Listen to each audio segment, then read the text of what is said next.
여러분, 우리가 자녀들을 키우지 않습니까? 그리고 우리도 사실 옛날에 자녀들인 적이 있었습니다. 여기 이제 앉아 계신 여러분들이 계시지만, 여러분들이 크면서 철이 든다라고 할 때, 혹은 내가 철들 때, 우리 키운 자녀들이 철들 때 이렇게 보시면 언제 철이 드느냐 하면 부모의 고생을 알아줄 때, 그때 철이 들기 시작합니다. 그래서 아버지나 어머니를 바라보는 눈빛이 좀 달라지면서 옛날에는 막대하다가 이제는 존경의 눈빛으로 막 변하는 그런 아이들, 아니면 우리 자신들도 그랬을 수 있지요. 저도 마찬가지일 겁니다. 저희 아버지 어머니한테 여쭤보지는 못했지만 제가 자라오면서 내가 철들었구나라고 느낀 적은 어머니 아버지의 그 수고와 그 헌신이 이게 나를 위한, 우리 가족을 위한 헌신이구나라는 걸 알게 될 때 철이 들기 시작했어요. 오늘 본문 말씀도 사실 하나님이 우리를 택하여 구원하여 주셨는데 이 내용을 알면서 우리가 이제 영적인 철이 드는 그런 아주 중요한 본문 중에 하나입니다. 근데 그냥 읽으면 잘 모르는데 한 절 한 절을 살펴보면요, 하나님 이렇게 사랑하시나? 이렇게까지 우리를 택하여 구원해 주셨나? 라는 생각이 드는, 그리하여 우리의 신앙이 철들게 하는 그러한 본문이다 라고 저는 생각을 합니다. 그래서 우리가 부모님이 나를 사랑해서 이렇게 장성한 자로 키워주는 그 삶의 방식들을 깨달을 때 철들듯이 하나님이 하나님의 택한 백성들을 구원하는 방식들이 어떠한 것이었는가를 알 때 우린 영적인 철이 든다. 그래서 오늘 본문을 통하여서 우리 오늘 함께 철 들어봅시다. 저도 철 들고 여러분들도 철을 든다니까 좀 그런데 하여튼 그러한 귀한 시간이 되기를 바랍니다.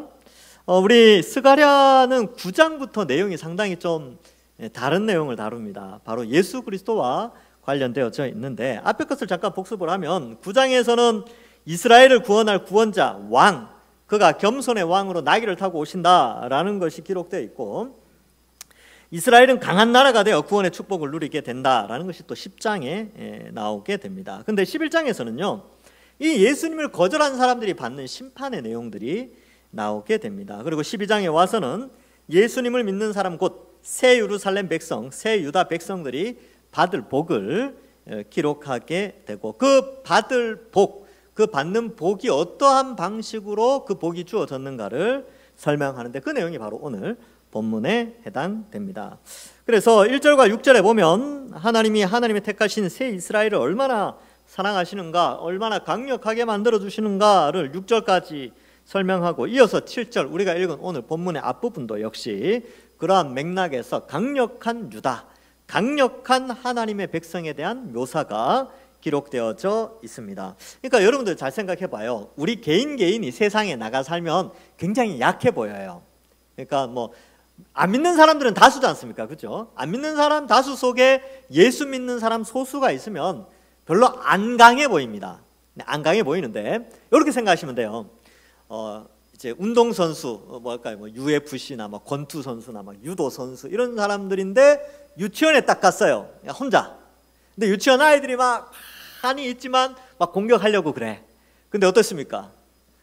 우리가 볼 때는 그 한 사람이 당연히 이기겠죠, 그죠? 마치 그와 같습니다. 우리는 홀로인 것 같고 우리는 소수인 것 같지만 사실은 우리는 강한 자라는 것이죠. 왜냐하면 우리가 강해서 그런 게 아니라 하나님이 우리와 함께 하시기 때문에, 하나님이 우리의 힘이 되시고 우리의 능력이 되시기 때문에 우리가 세상 속에서 강한 자로 살아가는 것이죠. 그래서 우리가 강하다는 생각을 가져야 월요일부터 토요일까지 내가 그리스도인임을 나타낼 수가 있어요. 나는 약하고 세상은 강하다 이 생각을 하면 세상 속에서 자신을 은닉하게 됩니다. 감추게 됐죠. 왜? 손해볼까 봐, 다칠까 봐. 근데 나는 강한 사람이다, 내가 강력한 하나님의 백성이다, 나는 그 어떤 죄의 유혹이 와도 나는 이기는 자다 라고 한다면, 그 믿음이 있다면 자신이 그리스도인임이 전혀 부끄럽지 않아요. 그리고 더 자신의 그리스도인임을 나타나게 되겠지요. 7절에 보시면 여호와가 먼저 유다 장막을 구원하리니 라고 되어져 있습니다. 그래서 여기 보면은 세 부류가 나오는데 다윗, 그리고 다윗의 장막 친족들, 그리고 유다 이렇게 나오는데 다 같아요. 다 같은 사람들입니다. 유다 장막을 구원하는데 이는 다윗의 집 영광과 예루살렘 주민의 영광이 유다보다 더하지 못할 것입니다. 이게 무슨 말이냐면 유다나 예루살렘 주민이나 다윗의 왕족 상관없이 하나님께서 다 구원하신다라는 것을 말해주고 있습니다. 그래서 이러한 표현이 나온 것은 하나님의 언약 때문이지요. 하나님은 다윗을 통하여서 다윗과 함께한 다윗 왕족과 또 다윗이 거주했던 예루살렘, 그리고 다윗이 통치하였던 유다, 이 모든 것을 하나님이 지켜주신다는 언약의 약속 때문에 하나님은 구원하신다라는 것입니다. 사무엘하 7장 13절에 보면 하나님이 나단을 통하여 다윗에게 이렇게 언약의 말씀을 하세요. 그는 내 이름을 위하여, 그는 이제 다윗이죠. 다윗은 다윗의 후손입니다. 다윗의 후손, 그는 내 이름을 위하여 집을 건축할 것이요 나는 그의 나라 왕위를 영원히 경고하게 하리라. 문맥적으로 봤을 때 사람들이 판단할 때는 이거 솔로몬 아니냐라고 하지만 신구약 성경을 통해서 볼 때 여기 그는 예수 그리스도를 의미하고 내 이름을 위하여 하나님의 영광을 위하여 집을 짓죠. 그래서 새 예루살렘을 예수 그리스도가 모퉁이 돌이 되셔서 유대인과 이방인이 연합하여 새 예루살렘을 짓게 되어집니다. 그리고 예수님의 나라는 영원히 견고하게 서는 것이죠. 그 약속 때문에 이 7절의 내용도 역시 그 언약 아래에서 지켜지게 되는 것입니다. 자, 그런데 신약시대에 오면요, 예수님 믿는 사람들이 유다 민족만 예수님 믿느냐, 유대인들만 예수님 믿느냐, 레위인들만 예수님 믿습니까? 베냐민 사람들만 예수님 믿습니까? 아니요. 전 세계 사람들이 다 예수님을 믿게 됩니다. 여러분들 다 예수님 믿잖아요. 근데 우리는 한국 사람이죠. 그러나 성경에서는 우리를 다 유대인이다 라는 표현을 또한 하고 있습니다. 이 로마서 2장 28절과 29절에 보면 이런 말씀이 나와요. 무릇 표면적 유대인이 아니요 표면적 육신의 할례가 아니니라 오직 이면적 유대인이며 할례는 마음에 할지니 영에 있고 율법 조문에 있지 아니한 것이라. 그 칭찬이 사람에서가 아니요 다만 하나님에게서니라. 여기 보면 이제 유대인이 표면적 유대인, 혈통적 유대인이 아니라는 거예요. 이면적 유대인, 즉 내면이 참된 하나님의 백성이어야 된다. 우리가 다 이면적 유대인입니다. 그래서 우리는 바로 그러한 하나님의 택한 백성이다라는 것을 말해주고 있습니다. 자, 그러면 여기에 보면 이 다윗의 집, 왕족이죠, 왕족. 예루살렘 주민, 그러니까 이제 귀족들이겠죠. 귀족들과 좀 신분이 높은 사람들이 예루살렘에 살겠죠. 그리고 유다 백성들, 일반 평민들이에요. 그러나 하나님은 구분하지 않습니다. 왕족이든 귀족이든 고위급이든 일반 평민이든 하나님은 다 구원에 있어서 동일하게 구원의 축복을 주신다라는 것을 말합니다. 하나님은 대한민국 사람이나 중국 사람이나 일본 사람이나 베트남 사람이나 캄보디아 사람이나 또 어디입니까? 하여튼 저기 아프리카 사람이나 유럽 사람이나 다 동일하게 하나님은 예수님 믿는 사람들은 동일하게 구원하신다라는 것을 함께 생각해 볼 수 있습니다. 뿐만 아니라 하나님 이렇게 공평하게 구원하시죠. 그래서 교회 안에는요 각양각색의 사람들이 모이게 되는 것입니다. 하나님은 권력이나 권력을 가진 자나 권력이 없는 자나 부자이나 가난한 자나 평범한 자든 아니면 신분이 높든 낮든 신분, 고하 또한 남녀, 노소와 상관없이 누구나 다 예수 그리스도를 통하여 천국의 복을 누리시게 한다는 것이지요. 그래서 나만 하나님 앞에 탁월한 자가 아니라 좌우에 계신 모든 분들이 다 하나님 앞에서 귀하고 존귀한 탁월한 자라는 것을 우리는 인식할 필요가 있습니다. 8절에 보시면 그날에 여호와가 예루살렘 주민을 보호한다. 그래서 하나님이 보호하신대요. 대단한 거죠. 인간이 보호하는 데는 한계가 있습니다. 근데 하나님이 하나님의 백성을 보호하신다. 그럼 이거 믿습니까?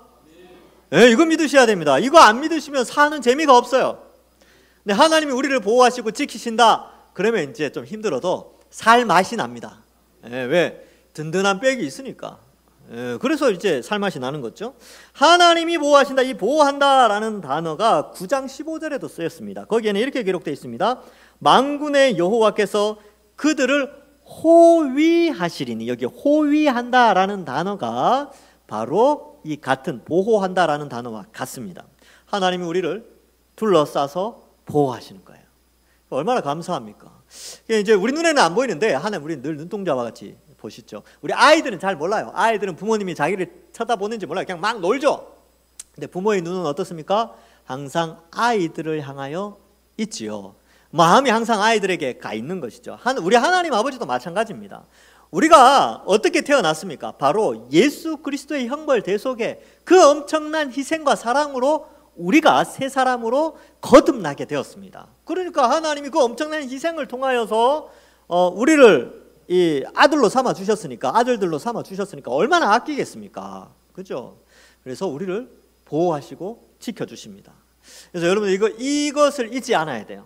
이것을 바라보고, 때로는 인생 살면서 힘들고 어려울 때가 있지요. 예, 그 인생에 고비가 있습니다. 그러나 예수 믿는 사람들은 항상 하나님이 우리를 지키시고 보호하신다, 그리고 가장 좋은 길로 우리를 이끌어 가신다라는 믿음을 가지고 살아가야 합니다. 오늘 특별히 힘들고 지치신 분들이 있습니까? 어려우신 분들, 인생 사는 것이 아이고 이제 또 앞으로 일주일 어떻게 살아가나, 이 고난의 바다를 어떻게 건너가나, 이런 고민하시는 분들이 있을 텐데 걱정하지 마십시오. 하나님이 지켜주십니다. 하나님이 우리의 믿음을 지키시고 우리의 신앙을 지켜주시고 우리의 자녀들의 앞길을 책임져 주십니다. 자, 그래서 하나님은 이스라엘 백성, 곧 하나님이 택한 백성들을 지키시고 또 열국을 통치해 나가시죠. 그래서 여기 보면 그 중에 8절에 그 중에 약한 자가 그날에는 다윗 같겠고 다윗의 족속은 하나님 같고 무리 앞에 있는 여호와의 사자 같을 것이라. 그러니까 우리가 하나님의 택한 백성들이 얼마나 강해지는가, 하나님이 어떠한 방식으로 그들을 지키시는가 하면 다 다윗 같게 해준답니다. 여러분, 이 다윗 같게 한다는 것이 어떤 것인지 좀 알 필요가 있어요. 다윗은 왕이었죠. 그리고 다윗은요 제사장의 역할도 했습니다. 에봇을 입고 하나님께 기도하고 그런 장면이 그 열왕기 상하 이런 데 보면, 또 그 사무엘 상하 이런 데 보면 나오거든요. 왕이었고 제사장이었고요. 그다음에 다윗은 시편에 보면 하늘을 봐요. 천상회의를 봅니다. 그래서 주께서 내 주께 말씀하시기를 원수가 내 발등상에 있기까지 너는 내 우편에 앉아 있으라. 그 유명한 말씀이죠. 그 천상을 다윗이 보게 됩니다.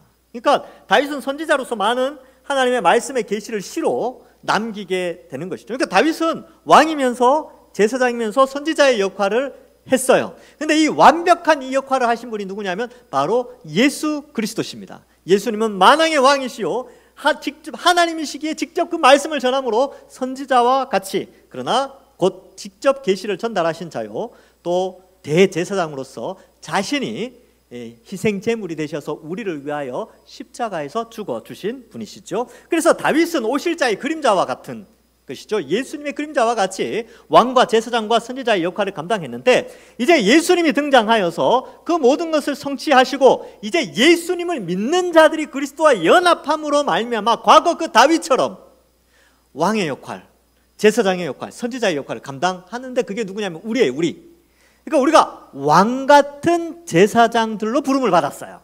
베드로전서 2장 9절에 그 내용이 나오죠. 우리가 예수님 믿고 나서 어떤 존재가 되냐면 왕 같은데 제사장이에요. 그리고 하나님의 복음, 이 복음을 전하는, 하나님의 계시의 말씀을 전달하는 선지자의 역할도 역시 우리가 감당하게 됩니다. 그래서 그날에는 다윗 같게 해주신다, 이 표현이 바로 예수 그리스도의 그 삼중직을 우리가 그리스도와 연합됨으로 말미암아 우리도 역시 그 일을 감당하는 아주 신분이 아주 높은 그러한 자들로 우리를 세워주신다라는 것을 말씀하고 있습니다. 여러분, 다윗 같은 분들이에요. 여러분들이 좌우에 계신 분들 무시하면 안 돼요. 눈을 이제 뜨시면서 생각하셔야 돼요. 아, 그렇구나. 그래서 여러분이 다윗 같다라는 표현 정말 대단한 사람이거든요. 이게 유대인들에게 있어서 다윗은 거의 절대적인 존재. 모세, 다윗 그러면 끔뻑 넘어갑니다. 그런데 하나님은 이미 스가랴에서 예수님 믿는 모든 사람들은 다윗과 같이 존귀한 자로, 강력한 자로 세워주시는 것이죠. 그리고 다윗은요 또 하나의 특징이 뭐냐면 싸움에서 져본 적이 없어요. 다윗은 모든 싸움에서 승리합니다. 물론 이 죄의 유혹에 한번 넘어가기는 하죠. 그래서 살인죄와 간음죄를 범하긴 하지만 그 외에는 일반 전투적인 싸움에 나가서는요 백전백승이었어요.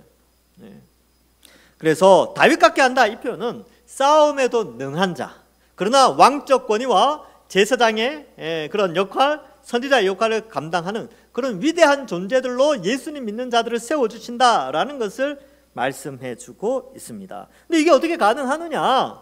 여러분 사도행전 1장 8절에 그 이유를 설명하고 있습니다. 오직 성령이 너희에게 임하시면 너희가 무엇을 받아요? 권능을 받아요. 이 권능이 바로 다윗과 같은 권능이에요. 그래서 힘있게 나가서 죄악과 싸우고 복음을 전파하고 예루살렘과 온 유대와 사마리아와 땅끝까지 이르러 내 증인이 되는데, 다윗이 전투하러 나갈 때 그 자세처럼 우리가 복음 들고 그렇게 세상에 나가는 것이죠. 그래서 여러분 오늘 예배 마치고 나가실 때, 후문과 정문 나가실 때 다윗이 전투에 나가는 자세로, 자 이제 이번 주 내가 출정한다 이렇게 생각하시고 나가시면 되는 거예요. 집에 가서 TV 봐야지 이런 생각보다는 한 주간 열심히 싸워야지 이 생각을 하고 나가는 것이죠. 그래서 하나님이 우리를 굉장히 멋지게 표현하고 있지 않습니까? 다윗 같게 해준다. 저는 이게 참 감동적이었습니다. 그래서 나도 다윗과 같은 하나님 그런 자가 되기를 원합니다. 그래서 나중에 하나님이 다윗을 평가할 때 어떻게 평가합니까? 마음에 합한 자예요. 마음에 합한 자. 그래서 우리 여기 앉아 계신 모든 분들은 하나님 마음에 합한 자 되시기를 주님의 이름으로 간절히 축원합니다. 네, 자 계속해서 살펴보면 다윗 족속 뭐 다 우리죠. 우리는 하나님 같고, 이 표현이 나오는데 여기에서는 우리가 하나님처럼 되겠다. 오늘 1, 2부 예배 때 봤던 것처럼 그런 의미가 아니고, 하나님이 하나님과 같이 위대한 존재로 하나님의 본성과 속성, 능력을 갖추어진 아주 탁월한 자로 우리를 세워주신다라는 의미가 있습니다. 이게 어떻게 가능하냐면 결국 성령이 우리 속에 오셔서 성령이 내주하셔서 우리의 인격, 우리의 지성과 감정과 의지를 변화시켜서 성령의 인도함을 받아 살아가니까 성령과 동행하는 자이기 때문에 하나님과 같이 존귀한 자로, 또 강한 자로, 승리하는 자로 세워주신다, 이러한 의미가 여기에 담겨져 있습니다. 그러니까 여러분 이 스가랴 12장 8절은요 이 기독교인들, 그리스도인들에 대한 정체성에 대한 아주 탁월한 뭐라 그럴까요? 그 권위, 능력, 이것을 아주 잘 묘사해요. 다윗 같고요, 하나님 같대요. 와, 놀랍지 않습니까? 이 성경에 이런 묘사가 여기에 나와요. 우리를 하나님처럼 해주겠다. 우리가 하나님처럼 되는 게 아니라 하나님이 우리 한 사람 한 사람을 하나님처럼, 그럼 존귀한 자로, 영광받는 자로, 칭찬과 명성과 존귀를 얻는 자로 세워주겠다라고 말씀하죠. 그리고 무리 앞에 있는 여호와의 사자 같을 것이다. 이 사자, 천사죠. 여호와의 천사들과 같이 천군 천사들처럼 우리를 세워주겠다라는 것이죠. 여러분, 하나님의 천사, 천군 천사는요 싸움에 지지 않습니다. 승리하죠. 늘 승리하죠. 영적인 눈을 좀 뜨고 봐야 됩니다. 여러분, 우리는 다 군대예요. 여기 앉아 계신 분들 다 군인들입니다. 뭐가 싸우는 군인이냐 하면 죄악과 싸우는 군인들로 부름을 받았는데, 하늘의 천군 천사들처럼 하나님이 우리를 강력한 그리스도의 군대로 세워주셨습니다. 계급이 어떻게 되는지는 잘 모르겠습니다. 근데 다 하나님, 대장 되신 예수님 따라가는 그런 특전사들이다, 이렇게 생각하시면 틀림이 없습니다. 그래서 이번 한 주간 좀 이따 문 나가실 때 내가 다윗같이, 하나님같이, 하나님의 천사들, 천군 천사들처럼 내가 이 세상 일주일 살겠다, 이러면서 나가는 것이죠. 자, 그래서 우리의 신분의 가치를 이렇게 높이 평가하고 있는 것입니다. 자, 9절에 보시면 예루살렘을 치러 오는 이방 나라들을 그날에 내가 멸하기를 힘쓰니라. 이게 종말론적인 표현인데요, 예루살렘을 치러 온다, 이 표현은 사실 예루살렘을 치러 오는 족속들은, 민족들은 늘 있습니다. 지금도 우리를, 그리스도인들을 치는 세력이 있죠. 지금도 마귀는 이 세상의 문화나 이 세상의 여러 가지 것들을 이용해서 우리를 무너뜨리려고 하고 넘어뜨리려고 하지요. 그러나 우리는 넘어지지 않습니다. 왜냐하면 우리는 우리 스스로가 세워가는 그런 게 아니라 하나님이 세우신 거룩한 예루살렘이에요. 맞죠? 우리는 다 한 사람 한 사람이 예루살렘이에요. 예루살렘 성전의 벽돌과 같고, 요한계시록에 보면 벽돌이라고 표현하지 않아요. 보석이라고 표현합니다. 보석, 녹보석, 홍보석, 뭐 호마노, 뭐 청보석, 뭐 이렇게 다 보석으로 표현해요. 그래서 에베소서 2장 22절에 보면 너희도 성령 안에서 하나님이 거하실 처소가 되기 위하여 예수 안에서 함께 지어져 가느니라. 그리스도와 연합되어져서 함께 지어져 가죠. 그래서 이 베드로전서에 보면 그 2장에 보면 산돌이신 예수님, 그리고 우리가 함께 지어져 가는 성전으로, 그 신령한 집으로 지어져 가고 있다라고 묘사하고 있습니다. 고린도전서 3장 16절에는 너희가 하나님의 성전인 것과 하나님의 성령이 너희 안에 거하시는 것을 알지 못하느뇨. 여러분, 이런데 누가 공격하겠습니까? 성령이 우리 속에 있는데 이 세상의 죄악이 어떻게 우리를 공격하고 무너뜨릴 수 있겠습니까? 못하죠. 성령이 우리를 지켜주십니다. 어떻게 해요? 성령이 우리에게 전신갑주를 입혀주시는 거죠. 하나님의 전신갑주를 우리가 입고 세상의 죄악과 싸워 승리하도록 말씀과 기도로 우리는 이 죄악과 싸워 나가게 됩니다. 그러므로 예루살렘을 치러 오는 이방 나라는 하나님의 백성 곧 하나님의 백성을 무너뜨릴 수가 없게 되는 것이죠. 사탄의 세력, 죄악의 세력, 불신자들의 세력이 그리스도인들의 신앙을 무너뜨리려고 하지만 하나님이 우리를 지켜주십니다. 잘 생각하셔야 돼요. 여러분, 우리가 그냥 예수님 믿으면 잘 먹고 잘 사고 막 그죠, 꽃놀이 하고 막 그렇게 할 줄 아는데 사실은 그 속에 치열한 전투가 있어요. 월요일부터 토요일까지 삶 속에 불신자들 사회 속에 뛰어들어서 살아가면서 그리스도인의 가치관, 성경적 가치관과 세상적 가치관 속에서 끊임없는 갈등과 전투 속에서 우리가 살고 있습니다. 그 가운데서 그리스도인의 정체성을 지켜야 되는 것이죠. 그것을 지켜내는 자가 믿음을 가진 자입니다. 예수님이 그러죠. 내가 말세에 믿음을 보겠느냐? 라고 퀘스천 마크를 던져요. 왜냐하면 진짜 믿음을 지키는 것이 쉽지 않다는 것을 예수님이 이미 알고 있습니다. 왜냐하면 이 시대는 워낙 거대한 흐름 속에 있기 때문에 그렇죠. 그러니까 믿음을 지켜나가는 자는 바로 이렇게 무장한 자들이에요. 예수 그리스도로 또 성령으로 무장되어져서 세상 가운데 범죄치 않고 하나님 말씀에 순종하면서 살아가는 자들. 뭐 연약한 점들이 다 있지만 그 연약한 점들을 보완하고 보강하면서 성화의 삶을 살아가는 것이 우리 그리스도인들의 삶이 되는 것이지요. 그리고 우리는 우리 혼자 스스로 강해질 수가 없습니다. 성령이 우리를 도우시고요. 또한 교회 공동체가 함께 강해지도록 함께 훈련 받는 것이지요.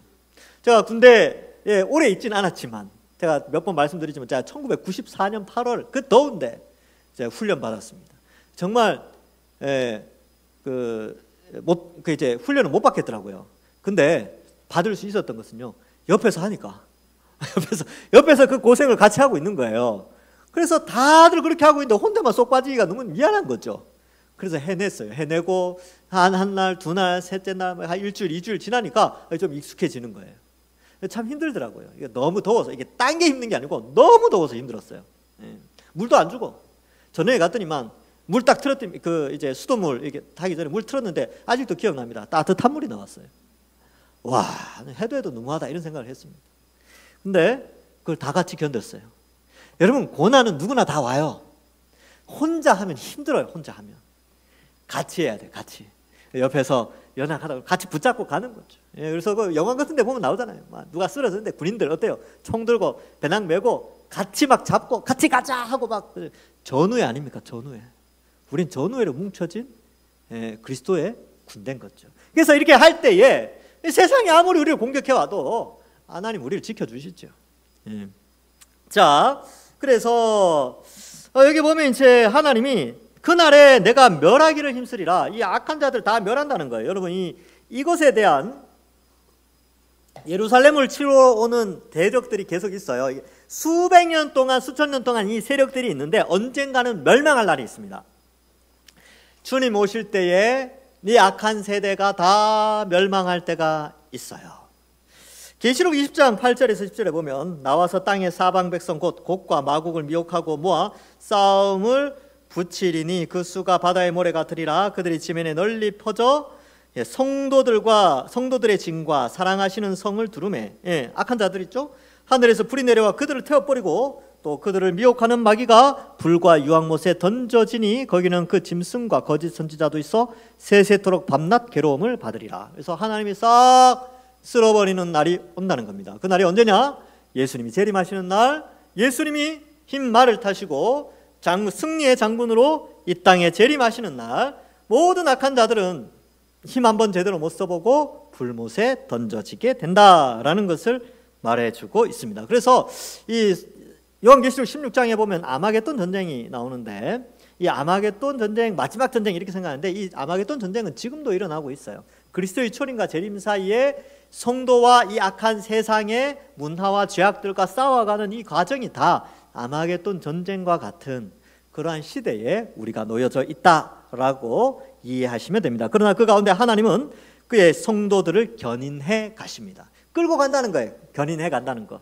우리의 능력으로 끌려가는 게 아니에요. 하나님이 끌고 가는 거예요. 견인차 보신 적 있죠? 견인차. 견인차가 차 어떻게 끌고 갑니까? 뒤에 있는 차 시동을 켜고 막 기름 넣어야 됩니까? 견인에 끌려가는 차는요, 기름 안 넣어도 돼요. 시동 안 걸어도 돼요. 왜? 견인하는 차가 다 끌고 가니까. 마찬가지로 하나님이 우리를 견인해 가시는데, 우리의 힘과 우리의 능력이 있어서 우리가 가는 것이 아니라 하나님의 능력으로 우리를 끌고 영원한 천국으로 우리를 이끌어 가십니다. 왜? 보호하시고 호위하시고 이 죄악 가운데 지키시면서 우리를 꾸역꾸역, 우리는 막 힘들어 하는데 하나님 꾸역꾸역 그 구원의 길로 우리를 인도하시는 것이죠. 자, 그래서 그러한 축복을 우리가 누리게 하는데, 이렇게 하나님께서는 그의 백성을 부르시고 보호하시고 싸워 승리케 하시는데, 어떻게 이게 어떠한 원리에 의해서 우리가 이런 존재가 되었는가? 도대체 하나님이 그의 백성들에게 무슨 일을 하셨기에 우리가 이런 존재가 되었는가? 다윗과 같이 하나님처럼 여호와의 사자 천사들처럼 이렇게 강력한 존재가 되었는가? 도대체 하나님이 우리를 위해서 무슨 일을 하셨는가? 그 내용이 10절 이하에 나옵니다.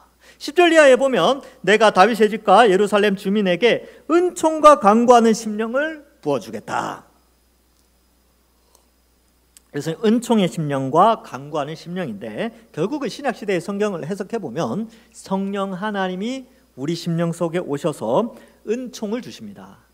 왜 은총을 주시냐면 뭔가를 깨닫게 하시는 거예요. 전적으로 타락한 우리의 지성과 감정과 의지를 변화시켜서 은혜를 부어주셔서 강구하는 심령, 강구하는 성령을 부어주시는데, 그 강구는 뭐냐 하면 결국 하나님께서 행하신 그 일을 통하여 회개하는 심령을 부어주시는 것으로 연결되어집니다. 왜냐하면 그 뒤에 나오는 내용이 예수님의 십자가 사건을 묘사하고 있기 때문에 그렇습니다. 그 뒤에 보면 이렇게 되어 있죠. 그들이 그 찌른 바 그를 바라보고 그를 위하여서 애통하기를 독자를 위하여 애통하듯이 하며 그를 위하여 통곡하기를 장자를 위하여 통곡하듯이 하리라.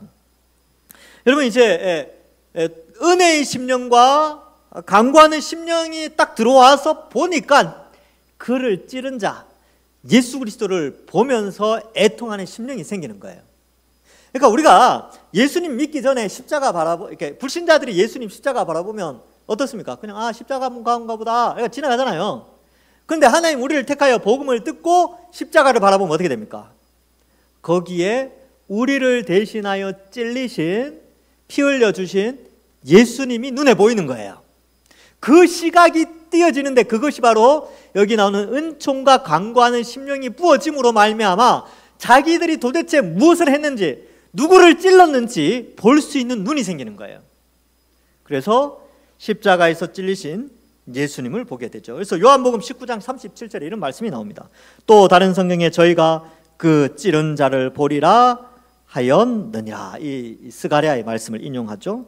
계시록 1장 7절에 보면 볼지어다 구름을 타고 오시리라, 각인들의 눈이 그를 보겠고 그를 찌른 자들도 볼 터이요, 땅에 있는 모든 족속이 그를 인하여 애곡한다, 이런 표현이 있죠. 물론 요한계시록 1장 7절의 애곡은 정반대의 개념입니다. 이 요한 복음에 나오는 내용, 또 누가복음에도 여인들이 막 가슴을 치는 그런 장면이 뒤에 이제 설명이 되는데, 그 모든 것은 예수님의 십자가를 바라보며 애통해하는 애통이죠. 근데 요한계시록에 나오는 애통은 더 이상 구원받을 수 없음에 대한, 그 찔은 예수 그리스도를 바라보고 더 이상 회개의 길이 없다는 것을 통한 절망의 애통인데, 그런 표현이 이렇게 표현되어져 있는 것이죠. 자, 그래서 여기에 보면 성령을 부어주시고 찌른 자, 찌른 바 그를 바라보게 되면서 애통하게 되는 이 원리에 의하여서 우리가 다윗과 같이 되고 하나님처럼 되며 또 여호와의 사자 천군 천사처럼 강한 자가 되는 것이죠. 그래서 여러분 잘 생각해 봐야 돼요. 내가 정말 예수님 믿었다면, 예수님 믿고 나서 내가 예수님의 십자가를 바라보면서 애통한 적이 있는가? 내가 죄인임을 깨닫고 나의 죄의 형벌을 대신하여 십자가에 죽으신 그 예수님을 바라보고 슬퍼한 적이 있는가? 너무나 감사한 적이 있는가? 내가 그 십자가에 달려 내가 지옥의 고통을 당해야 되는데 성자 하나님이 나를 대신해서 그 십자가에 달리시다니 너무 죄송한 마음 때문에, 너무나 나의 죄로 인한 그 죄송한 마음 때문에 하나님 앞에 슬퍼하며 애통한 적이 있는가? 자신을 돌아봐야 됩니다. 그런 적이 없다면 우리가 그런 마음을, 성령께서 그런 심령을 달라고 기도해야 하는 것이죠. 그래서 자신을 돌아보고, 또 하나님의 백성은 바로 이러한 십자가를 볼 수 있는 눈을 통하여서 믿음이 생겨져 하나님의 백성으로 되어지고 하나님의 보호하심을 받는 자가 된다라는 것을 말씀해 주고 있습니다. 그러니 여러분, 우리가 여기에 앉아 있는 것이 도대체, 여기 앉아 있도록 하나님이 도대체 무슨 일을 하신 겁니까? 2000년 전에 너무나 큰 사랑을 베풀어 주신 거죠. 상상도 할 수 없는 일을 해 주신 것입니다. 자, 그래서 그 찌른 바 그를 보고 통곡하는 그런 심령을 주시죠. 11절에 보면 그날에 예루살렘에 큰 애통이 있으리니 무기또 골짜기 하다드 림몬에 있던 애통과 같으리라. 이게 무슨 말이냐 하면, 예루살렘에 예수님의 십자가로 말미암아 엄청난 애통이, 예수님 믿는 사람들은 애통을 하죠. 고통받고 너무 슬퍼하는 가운데 있었는데, 그것은 마치 무기또 골짜기 하다드 림몬에 있었던 애통과 같다, 이렇게 표현하는데, 여러분, 무기또라고 했을 때 이 무기또는 상징적인 도시의 이름입니다. 실제적인 도시인데 무기또에서 도대체 무슨 일이 일어나느냐, 무기또와 애통이 무슨 연관이 있느냐 하면요, 무기또에서 왕이 죽습니다. 요시야 왕이 죽는데, 그 요시야 왕이 무기또에서 죽음으로 말미암아 예레미야가 애가를 지어요. 그래서 여러분, 구약 성경에 예레미야 애가가 있죠. 그래서 요시야 왕이 죽고 나서 지은 애가입니다. 그 엄청난 슬픔이 이스라엘에게 있었는데, 왕의 죽음의 슬픔을 묘사하는 것이 바로 11절의 내용이지요. 그래서 누가복음 23장 46절에서 48절에 보면 예수께서 큰 소리로 불러 이르시되 아버지여 내 영혼을 아버지 손에 부탁하나이다 하고 이 말씀을 하신 후 숨지시니라. 백부장이 그 된 일을 보고 하나님께 영광을 돌려 이르되 이 사람은 정녕 의인이었도다 하고 이를 구경하러 모인 무리도 그 된 일을 보고 다 가슴을 치며 돌아갔어요. 애통하고 돌아가게 되는 것이죠. 왜? 왕이 죽었는데. 여기 나오는 하다드 림몬, 무기또 골짜기 하다드 림몬에 있었던 그 애통과 같은 애통, 왕의 죽음의 애통이 있다는 것이지요. 그래서 여러분, 이 성령이 그 속에 임하면요, 예수님의 십자가를 바라보면 누구나 애통하게 되어져 있다는 것이죠. 그래서 그 오순절날 성령이 임하고 베드로가 많은 사람들을 불러 모아놓고 설교를 하죠. 그래서 너희가 예수님 죽였다, 그러니까 유대인들이 십자가에 못 박아라 라고 했던 그 유대인들이 베드로의 설교를 듣고 어떻게 반응하느냐 하면, 성령이 그날 임하시니까 이렇게 반응합니다. 사도행전 2장 37절에 그들이 이 말을 듣고 마음에 찔려, 예수님을 찌른 그들이 그 마음이 찔려 베드로와 다른 사도들에게 물어 이르되 형제들아 우리가 어찌할꼬. 예수님 믿는 시작은 바로 여기에 있습니다. 바로 성령이 우리 속에 임하시면 우리가 우리의 죄됨을 깨닫게 되고, 우리의 그 죄의 형벌을 대신해서 예수님이 십자가에 죽으셨다는 것을 깨달은 다음 인간의 반응은 이제 우리가 어떻게 해야 되느냐, 우리가 이렇게 큰 죄를 지었는데 우리가 어떻게 살아가야 되는가 라는 질문을 던지게 되는 것이죠. 그래서 예수님을 믿고 이제 믿음 생활을 시작하게 되는 것입니다. 그래서 이 무기또 골짜기의 이 왕의 죽음에 대해서 이 열왕기하 23장 29절에는 이렇게 기록합니다. 요시야 당시에 애굽 왕 바로 누고가 아수르 왕을 치고자 유브라데 하수로 올라가므로 요시야 왕이 나가서 방비하더니 애굽 왕이 요시야를 무기또에서 만나본 후에 죽인지라. 역사적인 기록이죠. 그러니까 애굽이 북진을 하는데 그 아수르를 치러 가는데 그 중간에 유다하고 이스라엘이 있으니까 이 요시야가 이걸 막으려고 해요. 뭐 어떤 정치적인 이유가 있었겠죠. 그런데 그 막다가 요시야가 죽게 되고, 요시야는 선한 왕이었습니다. 그래서 그로 말미암아 예레미야가 애가를 짓게 되지요. 자, 그 다음 이제 12절에 보면 여러 족속들이 막 애통을 해요. 보면 애통을 하되 다윗의 족속, 그 다음에 아내들, 나단의 족속, 아내들 이렇게 되는데 여기 나오는 나단은 다윗의 아들입니다. 그러면 누가복음 3장 31절에 보면 이렇게 돼 있어요. 그 위는 멜레아요, 그 위는 맨나요, 그 위는 마따다요, 그 위는 나단이요, 그 위는 다윗이요. 그 마태복음의 족보와 누가복음의 족보가 나오는데 다른 면이 여기에 있습니다. 마태복음에서는 다윗의 아들이 솔로몬으로 기록되어 있어요. 그런데 누가복음에서는 다윗의 아들이 나단으로 되어져 있습니다. 왕족 있죠. 근데 이 나단의 후손으로 스룹바벨이 나오게 되어져서, 그래서 지금 이 스가랴가 기록될 때에 스룹바벨과 연결되어져 있으니까 나단이라는 왕족을 표현하고 있습니다. 그래서 다윗의 후손이든 나단의 족속이든 다 애통을 한다라는 내용.